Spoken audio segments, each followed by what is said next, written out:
Now we're starting a brand new week, the week of Yesod. So we have 2 weeks left in Sfirat Omer. We're almost done. And today we're going to be counting, we already counted at night, Chesed Sheba Yesod, which is, means that yesterday was the 35th day of the Omer. And we're going into a completely different territory this week in Yesod. Last week we were talking about Hod, or admitting, thanking, and so forth. And this week we're going to talk a lot about weddings. Now weddings is not between also a man and a woman, that's how it should be. But Brit Nisuim, it means when two people are coming into some type of a relationship, a covenant. But we are going to talk also a lot about weddings. Weddings are important. Weddings and marriage. The midah, the attribute of perfection in marriage is the love that we have in our soul. We have a midah in our soul of chesed, of love. And when does it come to perfection? Is when two souls get together in a marriage. If you're looking at the major thing in this world, it's all about finding my other half, and then now I'm with her for the rest of my life. And this is when you're looking at it in a general way.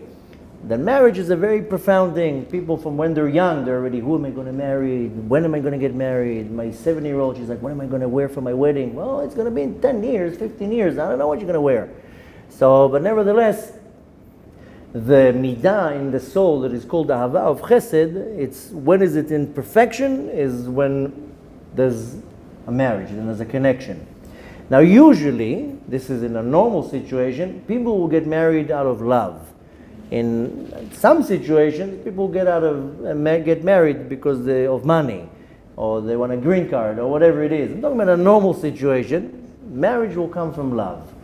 Now, if we're going to the first shidduch in history, the first couple in history, Adam and Chava, then it says that when Adam and Chava, they became, so to say, together, then the Torah says, therefore, they left, so to say, their families, and the man, davak v'ishto, he got, so to say, glued to his wife. And davak comes from the word in Hebrew, dvekut. Dvekut is when I'm really attached to something. After that, the verse says, v'hayu lebasar echad, and they became one flesh. What is that referring to? Referring to a child. When a husband and a wife are together, they become one flesh, that means they have a child together. Like I said before, that every action that you do will birth something. So in this situation, they went together and the result was a child.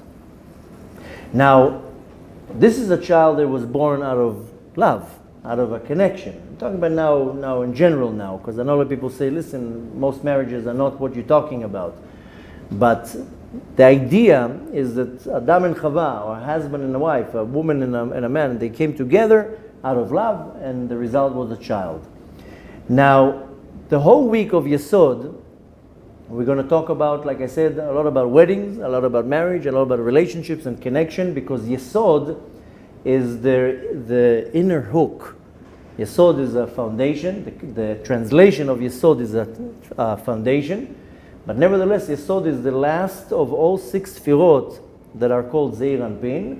And the Yesod is the, so to say, the basin that receives all the shefa, all the abundance from all the Sfirot above, and then it will give it over to the Malchut. So the Yesod is, so to say, the connector, the hook between the Sfirot above to the Sfirot below. So Yesod in every situation will be the connection, the hook that is connecting something.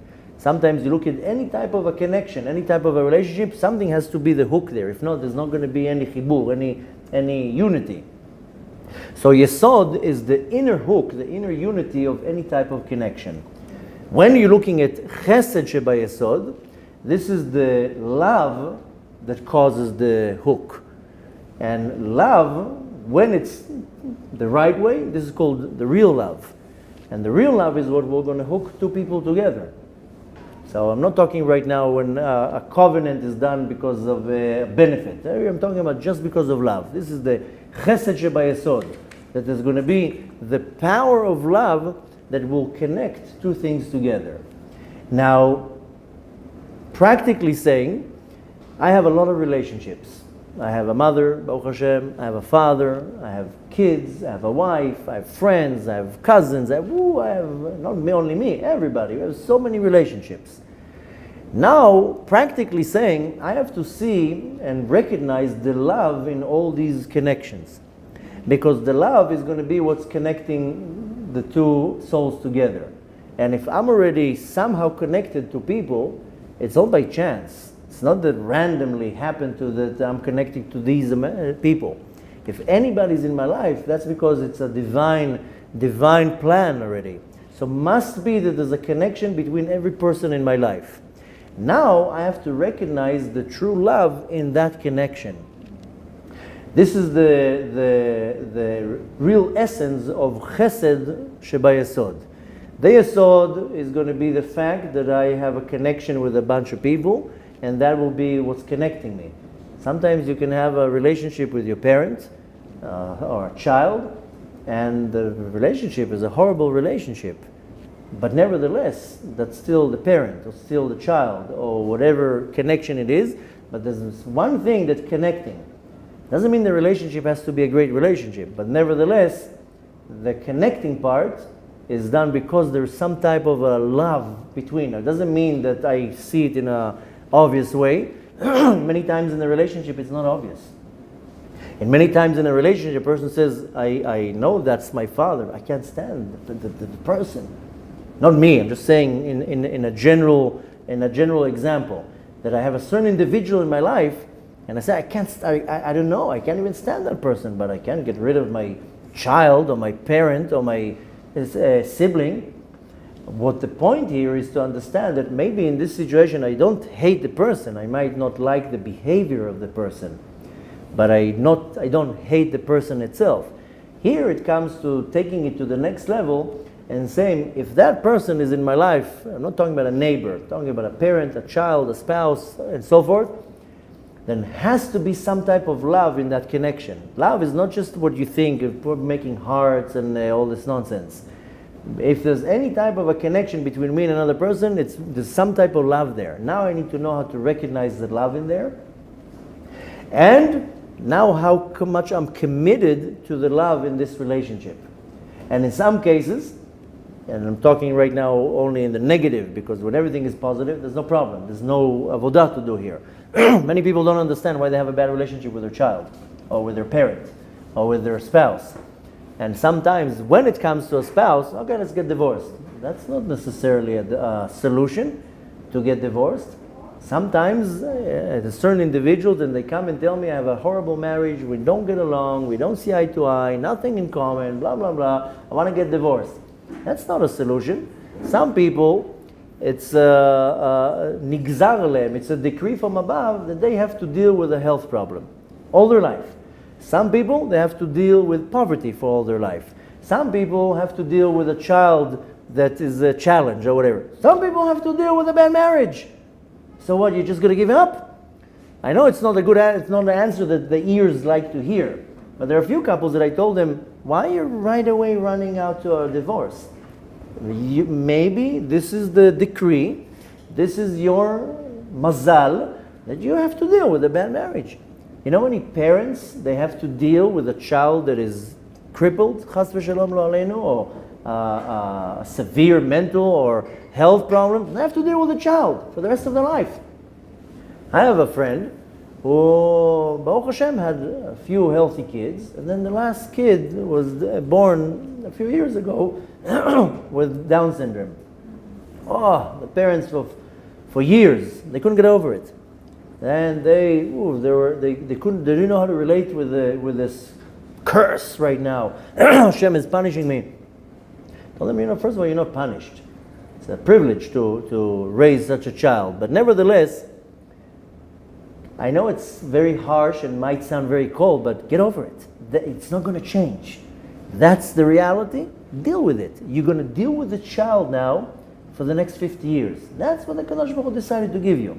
You have any problem to complain to the Kadosh Baruch Hu? That's what Hashem decided to give you. And Hashem decided to give this person this problem.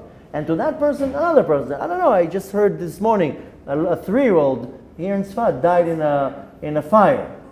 Can you imagine now the parents, that's what the Kadosh Baruch Hu says, now these parents have to deal with this. You know what it is to lose a child? I can't even start even imagining the parent that has to deal with losing a child. But that's what the Kadosh Baruch Hu, that's the mazal of that person. Can you do anything? You have to deal with it. So in some situations, and I know I might sound cold, I'm just trying to get the point across, not cold at all. I feel very bad for anybody who has to deal with any type of situation. But the right way of dealing with it is understand that's the situation. It won't change. It's not going to change the situation. I know, again, it sounds cold and very not soft, but that's the situation. Deal with it because it's not going to change. So this is a hard situation, but many times I tell couples, this is you're the other half. Your situation is to deal with a bad marriage. In all your life, you're going to deal with a bad marriage. Because these are all the midot that you need to work on. And you can take it to the worst place, you can take it to a good place. So some people will have it with a child, some people will have it with a spouse, some people will have it with the parents. How many people suffering with a relationship with the parents? That the relationship is a disaster. But it's still my parents. Now, a wife or a husband, yes, you can divorce. You can divorce your father, you can divorce your child. That's a relationship that is there. Now you choose what you do with it. It doesn't mean that the relationship will ever be good. This is already, some people need to take from advantage, from the beginning. It might never be good. But nevertheless, the relationship is there. What is required from me is to recognize the love in this relationship. It has to be some type of love. Love doesn't mean that I just draw hearts everywhere and I love you so much. Sometimes the love hurts. Sometimes the love is a very hard midah to achieve. But nevertheless, I still have some type of an obligation to this test of love. And the easiest way to recognize it, unfortunately, many people, to some people they might not relate with what I'm saying now, and they're lucky. They don't have to deal with a bad relationship. But a very large amount of people in this world, they have to deal with at least one bad relationship that is devastating to them. And usually it will be either with a parent or with a child or with somebody extremely close to them, and it's almost irreversible. How do you deal with it? Is you have to understand that there's some type of a connection there, and the connection is a certain midah that is called love, and I have some type of a commitment to this love, not necessarily to make the relationship work, because it might never work, but to maintain this midah that is called the chesed of the yesod. Is some type of a connection, and could be that a lot of people say, listen, but it's a very abusive situation. And in some cases, it's the right way to take a distance. In many situations, especially in relationship between a child and a parent, sometimes it's the healthiest thing. Take a distance. It's not healthy for both of you, but it doesn't mean that the person has to cut the other person off. I came to the conclusion, okay, that person is not healthy in my life, but I don't cut the person. Perfect example was not too long ago, a certain individual that I know, that he lost his mother.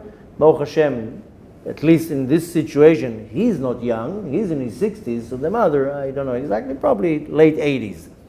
At least she had a long life, but he told me they had the worst relationship you can imagine. Now she passed away not too long ago, and he's asking me if he has to sit Shiva on her. He's like, I don't want to sit Shiva on her. I don't want to even go to the funeral. I can't even stand her.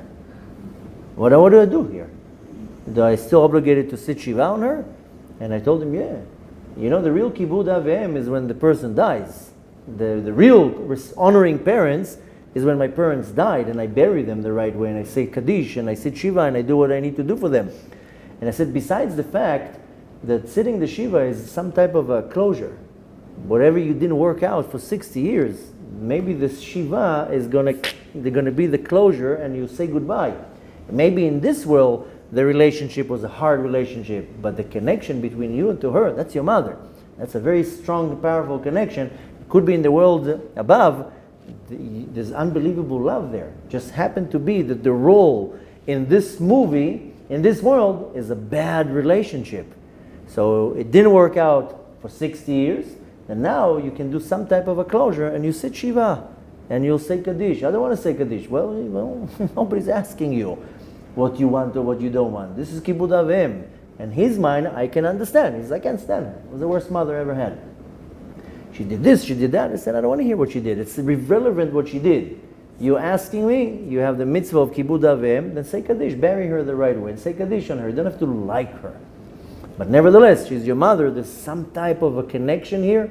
This yesod, this connecting, and this it's coming from a midah that is called chesed, ahava. Maybe you didn't feel the love, but it's still there. And in this specific case, I told him, maybe if you sit Shiva and you say Kaddish, you're never going to see her face again in this world. Maybe that's going to be the closure. What's we're going to, not maybe, I told him, this is what's going to be. This is how you release it. Okay, so some people have to battle diseases, poverty, and many other tragedies. You have to deal with a horrible relationship with your mother for 60 years. Now you're happy, so to say, that she left the world, but don't just throw it like a garbage bag, a bag of garbage. Come to some type of closure. So again, to some people might not relate specifically with what I'm saying now. Unfortunately, many people do relate and say, yeah, I do have at least one relationship that is a disaster. The point is not to cut it off and not to say it never works. It could be that it will never work, by the way. Not that I'm trying to get the air out of the sails. This relationship will never work. But that's the test here. How you're treating this relationship, they will never work. When are you backing off? When are you putting some effort? When are you not taking it so personal? When are you letting go? And when you are able to apply some type of love here, and sometimes love has to be from far away. You there, I'm here, and you live your life, I live my life, and when you apply it in the right way, that's how it actually heals the relationship.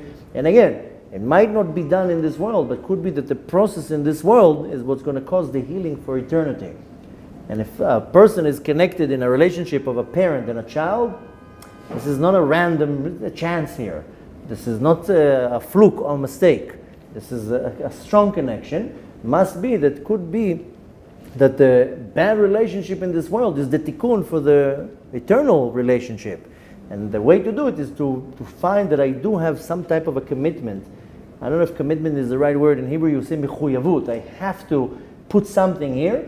And that is the connection, is this love between these two souls. A little bit heavier to deal with, but soon as we're going to go through the week of Yesod, things are going to start being a little bit more clear, because the whole point of Yesod is how I'm doing stronger connections.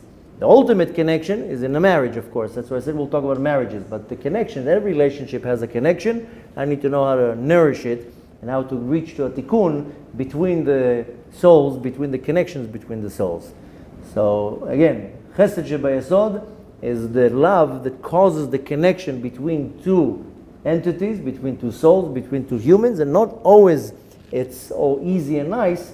Sometimes it's coming in a very hard way, but nevertheless, my effort and my commitment to preserve this love, that's what's going to heal the relationship. I might not see the fruit in this world, but I might see the fruit of my actions in the world to come, and that's really what I care about, is to make sure that I'm not leaving this world without a tikkun. And it's important to know that not always I see it in front of my eyes. Sometimes it's a very long process. You just have to remember that if you're involved in something like that you're doing the right thing. Even though the other side is not receptive or not participating, but at least you're doing the right thing, and your commitment is to keep this kind of connection, even if it's very far away physically, but you're keeping this connection alive and burning.